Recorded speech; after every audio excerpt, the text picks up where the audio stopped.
నిన్ను ప్రాణాలతో ఎందుకు వదిలేస్తున్నానో ఆ స్టీఫెన్ రాబర్ట్ ని చంపడానికి ఒకడు వచ్చాడని చెప్పు. దాకుని దందాలు నడపడం, పట్టుకున్న వాళ్ళని చంపడం, ఆడవాళ్ళ శీలాలతో వ్యాపారం చేయడం మగతనం కాదు. నాలా మగాడిలా ఎదురొచ్చి చేయమని చెప్పు. ఇక వాళ్ళకి నాకు యుద్ధం మొదలైంది.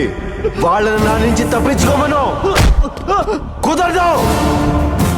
మీరు ఆకలితో వేటాడే పుల్ని చూసుంటారు, ఆవేశంతో వేటాడే పుల్ని చూసుంటారు. నేను 2 ఏళ్ళు ఉపవాసం తర్వాత వేటాడే పుల్ని.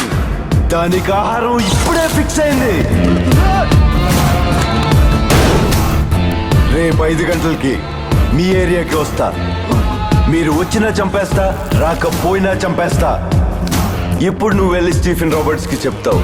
వాళ్ళు అడుగుతారు, ఎవడ్రా వాడు మా సామ్రాజ్యానికి వచ్చి మా వాళ్ళనే కొట్టి మమ్మల్నే చంపుతానని ఛాలెంజ్ చేసింది ఎవడు అని. వాళ్ళకి చెప్పు, నేను యముడు రూపంలో